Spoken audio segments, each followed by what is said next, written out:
was our leader. Everyone looked up to him. He kept our hopes up every day, telling us we'd soon be home with our families. We'll never forget what he did for us. How he fought for us to the very end.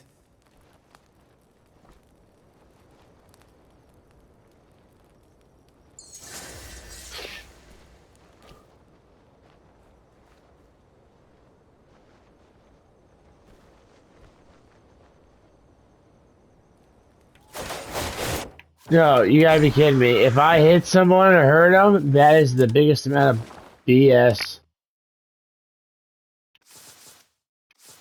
Alright. Saving it.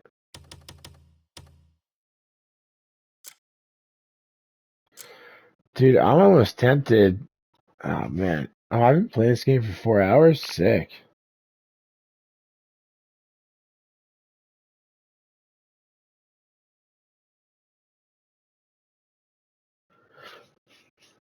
I mean, like, we're coming up on 100 hours in on this game. I mean, I still got another 40, but that ain't gonna be nothing. I mean, well, now it's probably another 30.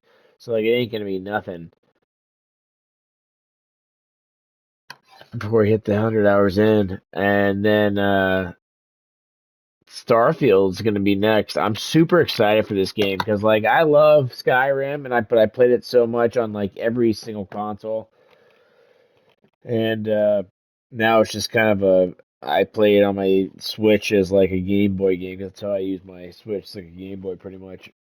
But Starfield seems pretty sick. It seems different enough from obviously Skyrim, different enough from Fallout, and it's Bethesda, so and then I can fly a ship and such. But I really want to get a PC, man. I wish things were different so I could afford one, like just consciously. I was like, I have 401k set up, I got investments set up, in Vanguard and such and all that. But it's like I just feel like every single penny, and like I mean, I don't make a lot, but I also don't make like nothing. It's like,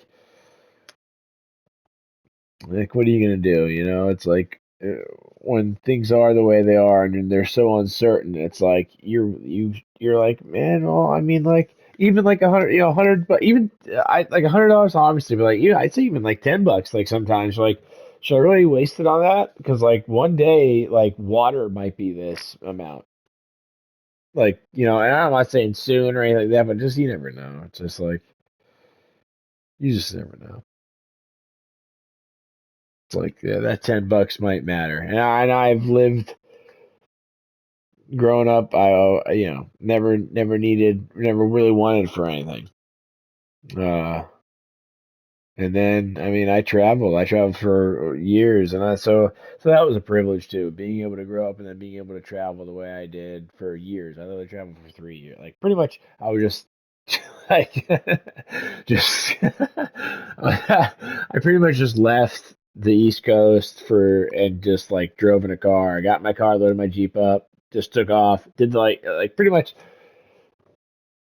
just I know I keep saying pretty much repeatedly because it's just like it's funny because I just set off on an adventure for 3 years. I didn't come back for 3 years.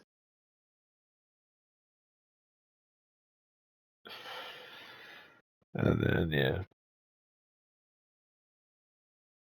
So I don't know. It's just wild. It's wild that so much everything costs so much, and it's like coming and like, I got a lot of great experience. I mean, plus my my college degrees, all that. But it's like even even making like good money, like you're like no, like I like I'm good, like where you should be, where you should totally be fine. But then you're like, man, like why the hell am I thinking about buying ramen?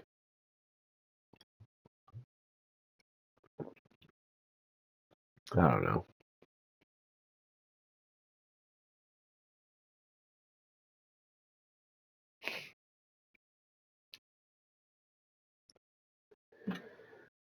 I don't know.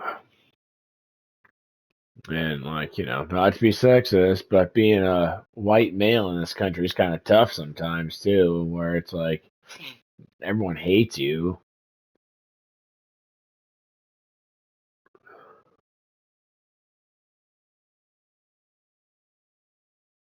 Like, I get it that like slavery was bad, but like I don't think even slaves I would have said like, hey, the people that did it to us, or like, because like it's like, or the people that looked like, how about this, people that looked like that did it to us. 400 years from now, make them pay for this. Make them, and I'm not saying it's the same. I'm not saying that at all. I'm just saying like it just seems like it's like that's what it all stems from, and then it's like the white bad guy, and I don't know. Maybe I'm just talking out my ass. And it's like it's hard to encompass all of it, and it sounds like you I'm not allowed to complain. I don't know. I have a great life and all that. I just mean like maybe a little like you know emotionally because it's like you just feel separated from everything when everyone hates you, and you're like, oh, I didn't do none of that. I don't even think my family was here then. Actually, I know for a fact my family wasn't even really here then. They're really the where my family really I know begins the Civil War.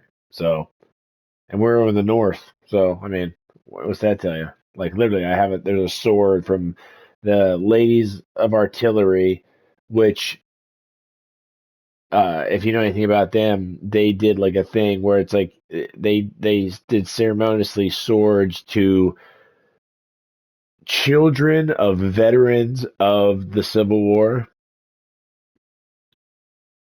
So like they did like a whole thing, and they gave like, and so anyway, I have one of these swords in my family that's from. I did some looking into it, and I believe it is from the Ladies of Artillery who granted it to one of my relatives, who I believe was a son, or I mean I don't know which, I can forget. I'm pretty sure it was a son. I think it's my great uncle actually. Yeah, so I'm pretty sure my dad tells me my uncle. So I do know that part, obviously. So anyway, it was an uncle who, but I think he was the son of someone who was in the Civil War. Actually, I know that. I mean, that's why he got the sword. But anyway,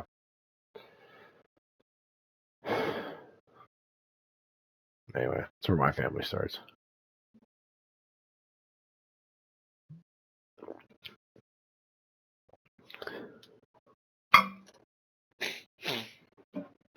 I don't think we hear enough of that these days. And I don't mean to make it like black and white because it's definitely not. I feel like it's like us versus them is the way how I'd put it.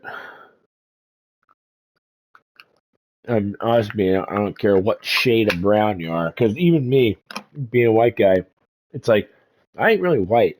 I'm a color of melanin. I heard that described that one way once, and I love that. I'm a shade, or no, I'm sorry, I'm a shade of melanin, and that is beautiful to me. So it's like, hell yeah,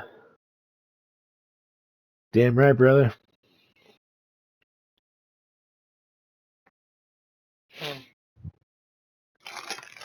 Yeah, I'm a shade of melanin.